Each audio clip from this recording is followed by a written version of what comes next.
Hey everybody, Ranger Andrew here. So the video you were about to watch has been in the works for quite some time, since January in fact. And it represents the distillation of about 5 hours worth of interviews that were conducted here on the site.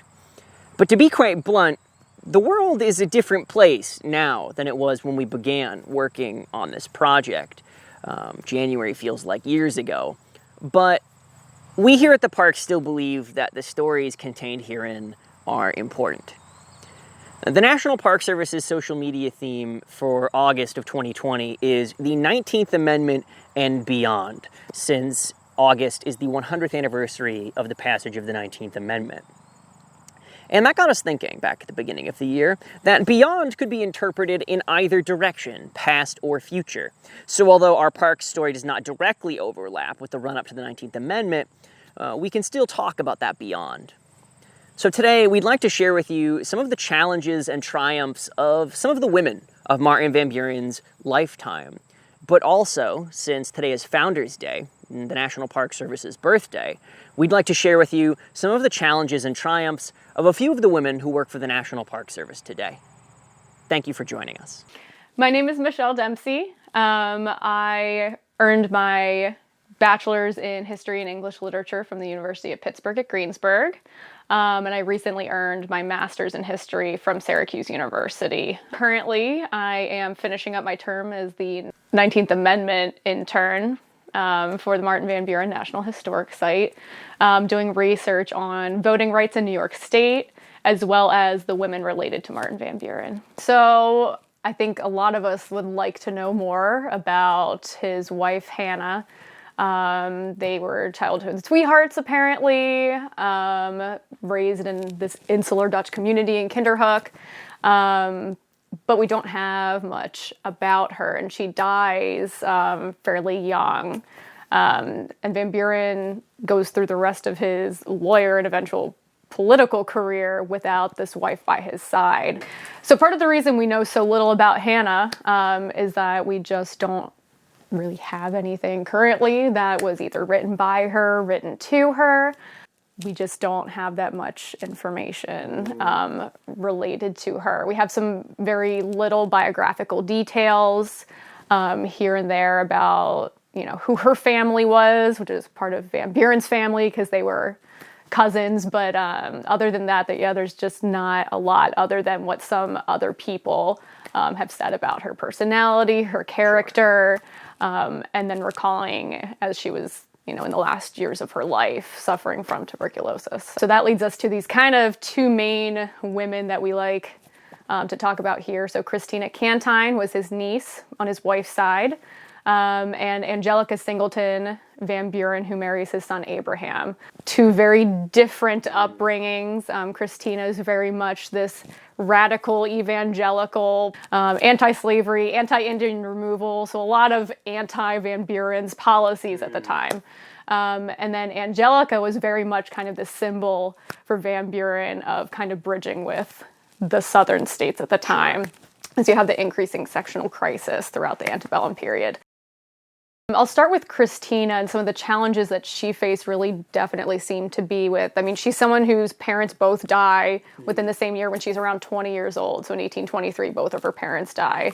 Kind of this woman, this young woman who loses both her parents, and she is kind of trying to find, where she belongs. A lot of these letters from Christina to her friend Caroline Ludlow, also from Kinderhook, seems to be she's popping around and visiting different family all over the place in the state of New York. But I think those challenges that come along with not having the stability probably that some other people had. We don't know much about how she supported herself, which makes me believe that either, she had inherited a decent amount of money from, it would have been her mother from her father, or that a lot of this visiting family members was more how she was able to make a living. We also know that she never married or had any children, and we know from these letters that is something that affected her, and something definitely within this very religious society that she was part of. It would have been, that expectation of her to become a mother, to become a wife, and that was something that never happened for her. And she expresses regret to her friend Caroline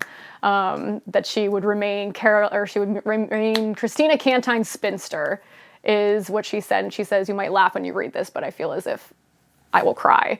So at first it might seem that, this strong, religious, passionate woman, that maybe that was a decision that she consciously made, like many women of her status did, starting in the 19th century.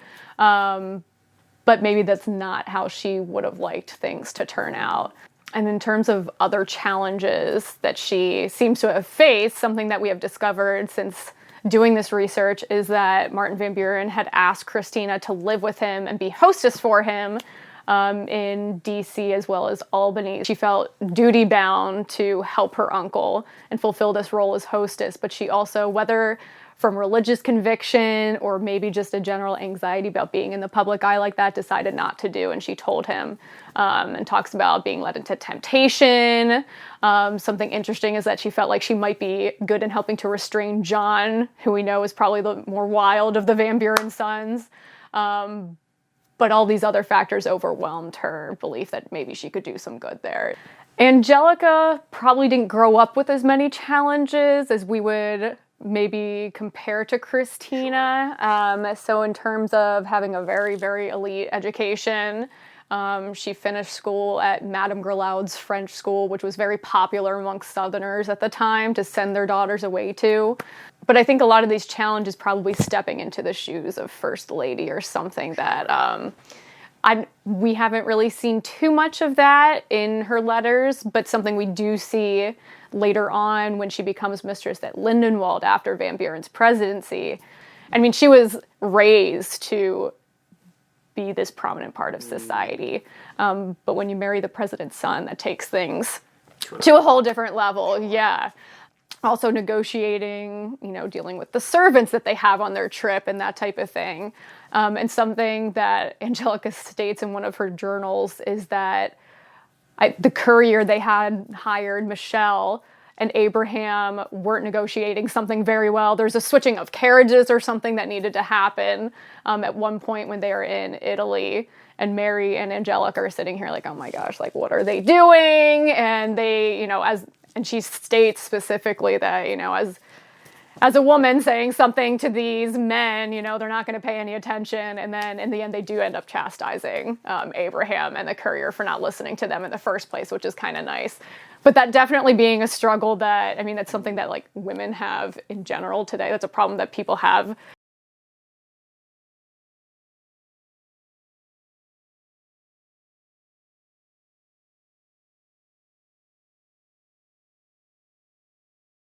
I'm Dawn Olson. I'm Mary Alice Montoya. My name is Becky Oakes. I'm Megan O'Malley. I work in the interpretive division and I'm a park ranger. I am a park guide. And I'm the Chief of Interpretation at Martin Van Buren National Historic Site. And I'm Superintendent at Martin Van Buren National Historic Site. A lot of the challenges that I've faced are, at the beginning, really a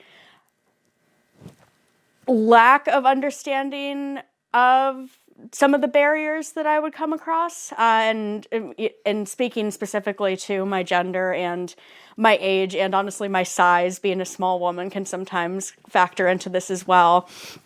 I didn't really think that was going to be an issue when I first started my career, and throughout my career I've come to realize that it is whether I like it or not. So coming up with ways to figure out how to work within that framework and hopefully eventually start to change that framework has been something that's really important to me as well. I see it more coming from the visitors. There's instances, for example, a visitor would ask you a question, and they see a male colleague next to me, or they'll ask a question, I should say, and there'll be a male colleague next to me, and they'll automatically turn to the male colleague to ask that question. It's almost as a woman, I'm not going to give a correct answer. I'm not going to give a strong answer. I'm not going to give them what they're looking for. I've had instances where a visitor has asked to speak to a supervisor for whatever reason. My supervisor was a woman. And it's happened on many occasions at all parks I've been at. And they arrived to assist the visitor. And the visitor will look at my supervisor and say, well, I want to speak to a supervisor. Well, I am the supervisor, but because my supervisor is a woman, they don't that doesn't connect with them. They're expecting a man to show. It's kind of humorous and disconcerting at the same time, so you are bemused by that response when it happens, and it happens often. Or you're challenged more. When I'm doing an interpretive talk, I have been challenged more where I don't see that with my male colleagues. So I think in less formal encounters, there may have been a few instances where I read a situation and put myself in a little distance and then called for backup. I think first and foremost, every National Park Service employee is probably familiar with the profound issues related to sexual harassment that the Park Service has uncovered in the last few years that have been endemic in the National Park Service probably for decades. You know, harassment is sort of top level indication of a workplace that's not inclusive or welcoming, but we're looking at, you know, more baseline things as well about a civil workplace. There's a lot of data, and actually one of the benefits of working for the federal government is that there's a tremendous amount of data about us. Our personnel files are electronic, and there are ways to access that data, making it completely anonymous, but providing real important and meaningful detail about women and employment. And that data is very clear in showing lower numbers of female employees to begin with and low numbers in leadership positions. So about 40% of the total NPS employees and less than 40% in leadership positions. And sort of the higher you go in those leadership positions, the lower the numbers go. So I think one of the kind of greatest barriers or opportunities, I should say, a challenge to accept for myself has been this idea of when it would be appropriate for me to move into a management role. Because I've been working for the Park Service since I was 19, so although I'm young, I do have almost a decade of experience at this point in the institution. But I think that it was difficult for me to make the leap from I'm good at my job, I'm a good employee, I enjoy working for the Park Service, to I should help others in a more formal way be good at their jobs. And that's something that I think that just having a kind of confidence in my abilities in myself isn't something that's ever come naturally to me. So the idea of becoming a manager and applying for a position like the one I have now was something that I internally really struggled with. I did it because I felt that it was the right time, and I felt that this was particularly the right park for me to make that leap.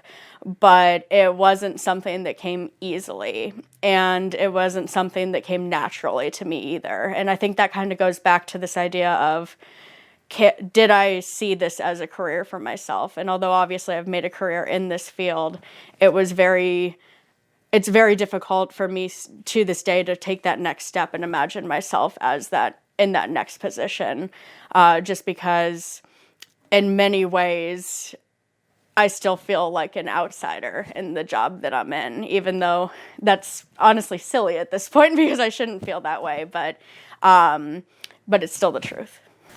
There are so few Latinas in the Park Service.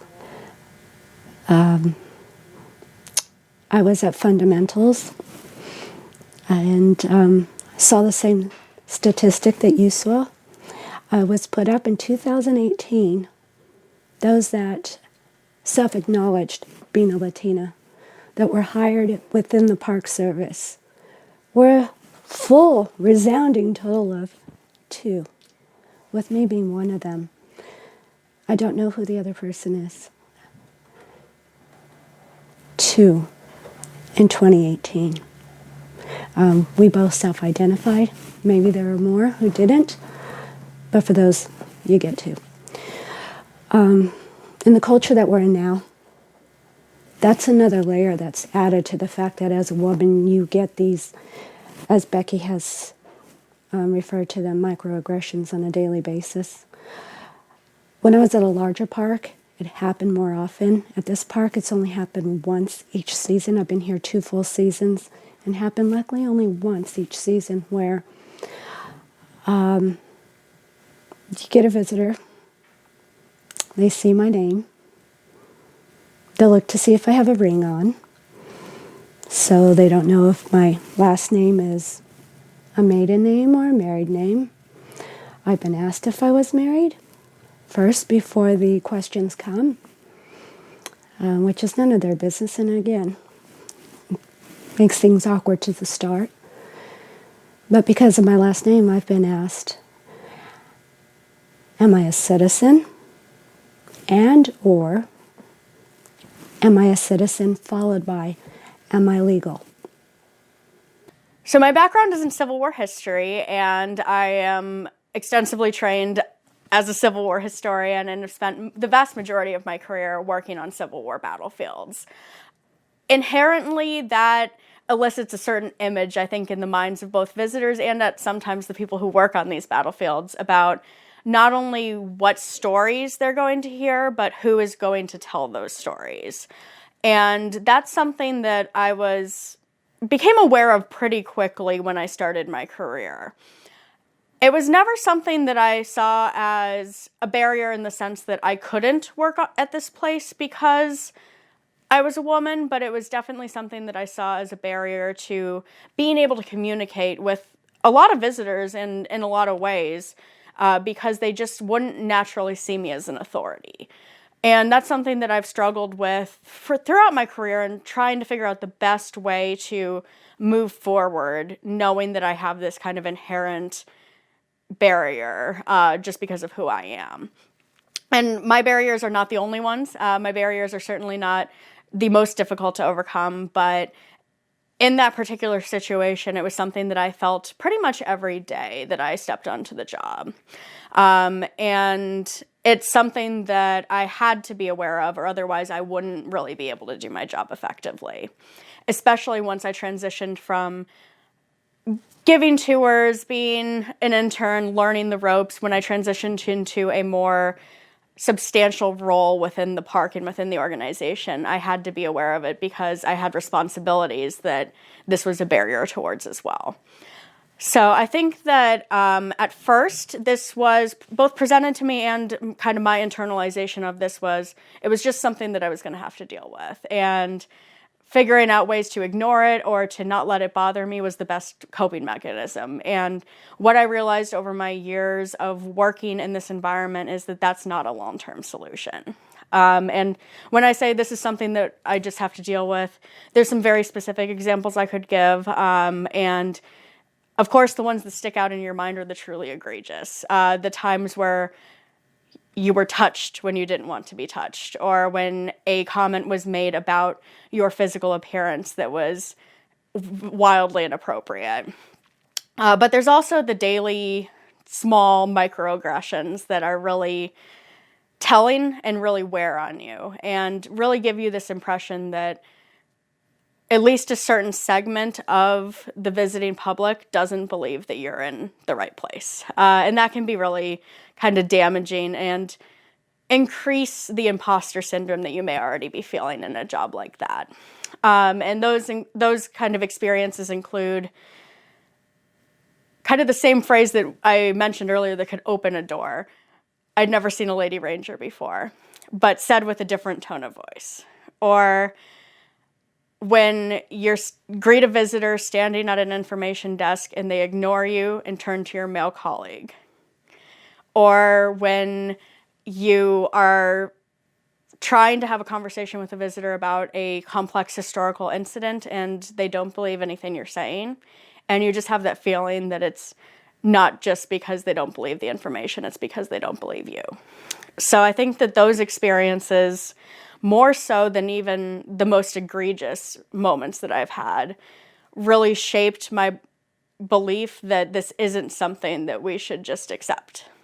And it's something that you should push back on. And it's something that in many ways is unacceptable because you didn't do anything to deserve being treated like that. A huge part of the conversation around women in the National Park Service is about allies. And without allies and without men who are supportive of an inclusive workplace doesn't work. I'm Andrew Astley. I'm a park ranger here at Martin Van Buren National Historic Site, and I have a bachelor's in history and philosophy from Gettysburg College. The reaction I have often encountered to conversations about sexism in the Park Service is that it is immediately met with a defensive response. That to admit that there is somehow a problem is to say that you're a problem. And that reaction is ultimately completely unhelpful. I empathize with that reaction because I've felt that reaction, but it's ultimately completely unhelpful. It's often the same with conversations around race. But I would say, like, it's fine to feel that, because if it's your natural reaction, that's your reaction. But do your best to just put that away and try to actually listen when those conversations happen, because I know that I didn't always, because I was tied up in that defensive reaction, and I missed some opportunities, I'm sure, to grow and to actually help. I have absolutely witnessed sexist behavior in or about the workplace. And as a follow-up to that, I did not react accordingly. I did nothing. And that bothers me in hindsight. So hopefully, if something like that happened to me again, I would express my complete disdain for that. It's jarring. I think we spend so much time talking about, examining our inner bias, and at least in this park we do, talking about examining our inner bias, dealing with these microaggressions that sometimes when somebody says something like wildly overtly either racist or sexist straight to your face, it sort of catches me off guard. So hopefully, if something like that happened again, I would say something about it. Being an ally, to me, it's hard to put my finger on it, I think. It means wanting my colleagues to be as comfortable at my work as I currently am, I think. And I guess that goes beyond just coworkers and so on, but I guess specifically thinking about my colleagues, that I was not, I think, anywhere near aware of how serious a problem the Park Service had until I got out of the bubble, if you will, of our park, because we're an outlier in a lot of ways. And so to just see that and to hear other people who I guess I won't name for obvious reasons say that they're basically done with the Park Service and they've been working here for less than a year is deeply tragic, because I know they care about what we do as much as I do. And so I think being an ally is striving to be the sort of coworker or colleague, whatever you want to call it, that will stand up for a workspace where everyone is as comfortable as everyone else. It shouldn't fall to our female colleagues necessarily to tell us what to do, in that you have your own agency. You shouldn't have to wait for somebody else to be like, hey, this is a problem. Do your own research, try to find your own answers. Of course, I feel like at some point you're going to have a conversation with somebody who is actually affected by this, because you don't want to, well, I'll speak for myself. I didn't want to just be another colonizing male saying like, hey, this is the solution to your problem, because that's not helpful either. So I think, take those two steps in whatever order you feel comfortable with. Speak to your colleagues, ask them what their truth is, and acknowledge that. Don't ask them what their truth is and then argue with them over what it is, but actually listen to it. To just sit down with a group of my coworkers who I see every day and I talk to all the time, and to hear directly and sort of unguardedly about things that they have experienced and the challenges they have faced has made it significantly more real to me than I think anything else could have.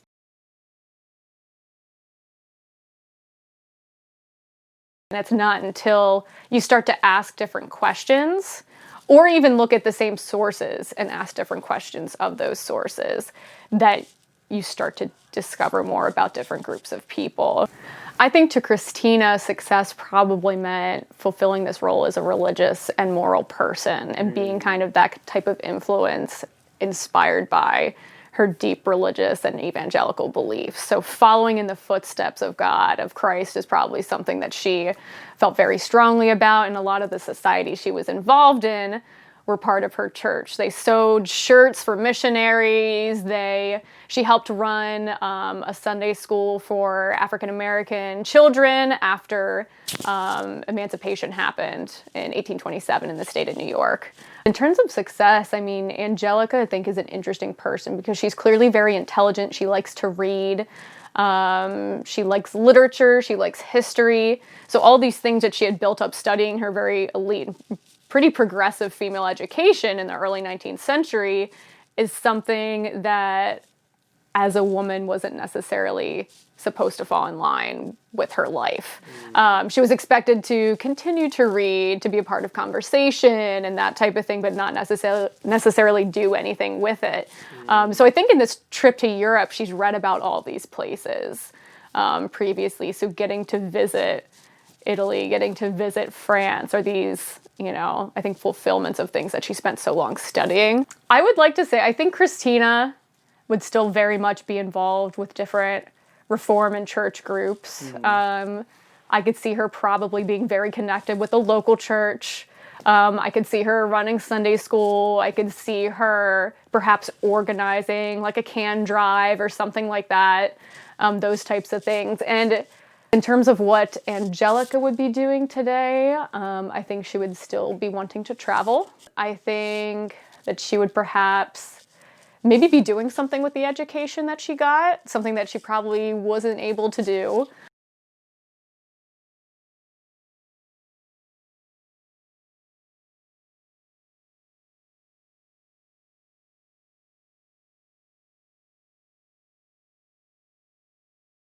My associate degree is, not that I want to drop degrees, but is in Parks and Recreation Management. And I actually made that change one semester after thinking I wanted to study veterinary science. So that's just a little trivia there. And then I transferred to a small school in rural Maine, and they had a program that was geared toward outdoor recreation, so ice climbing and whitewater kayaking and things like that. One of the happiest experiences I've had, I think, with my gender was actually with a small child on an education program that I conducted.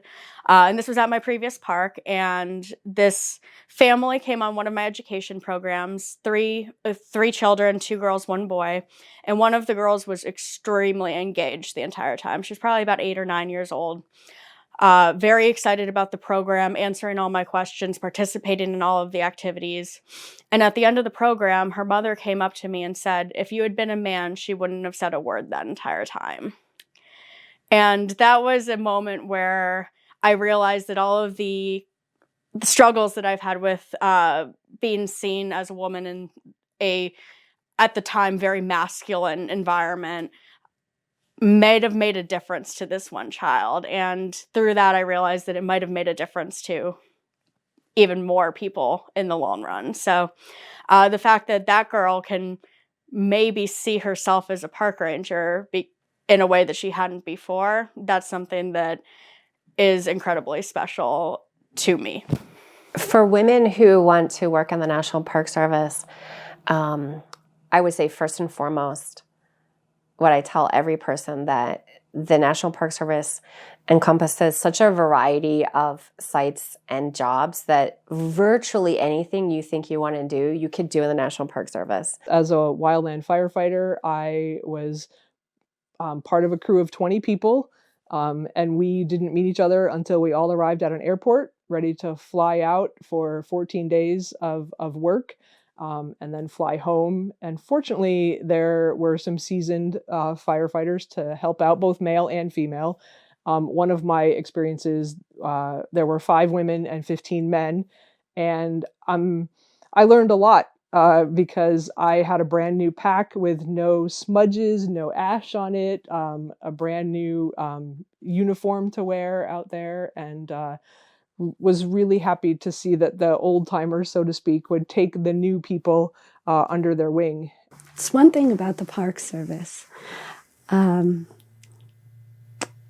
women that I've always worked with, no matter their age, are incredible. Especially the young women that are coming into the Park Service. This being my third career, to be honest, it's damn intimidating. They're brilliant and they're driven, and they have this awareness that I know I never had at their age, which is why I said it's damn intimidating in a good way. They drop in sync and turn something out very incredible, very fast, very well. You see that, but you didn't see that with my generation at their age in our professions. And I'm astounded by that, as well as their intelligence and their confidence. There are some incredible young women who are going to turn the National Park Service in a direction that I think needed to go, and that most of us believe needed to go 20 years ago. They're moving it forward. They're standing up and saying no. And they're doing it in a way that they're making it happen. So my advice for women who are interested in working for the National Park Service is please come work for the National Park Service. I strongly believe that in order for us to tell the stories of all Americans, we need to look like all Americans. So don't be afraid if you've never seen a female ranger before. Don't be afraid if you've never seen a ranger that looks like you. That's okay, because you can be that ranger for somebody else. And I would say to women and to those people who don't see themselves represented in the National Park Service that we need you, because we desperately need your perspective. And you may not realize that, and we may not realize that right now. But the reality is that when you have these different voices and perspectives, you simply can't predict what happens. And that's the beauty of it, because we don't know what we don't know about the benefit of diversity, because it's not until all those voices are at the table together that you see what can happen when everybody is not just at the table, but like really actively participating and empowered to share their voices. You don't know what will happen. And that is the energy and the dynamism that we have here, and that I think could transform the National Park Service.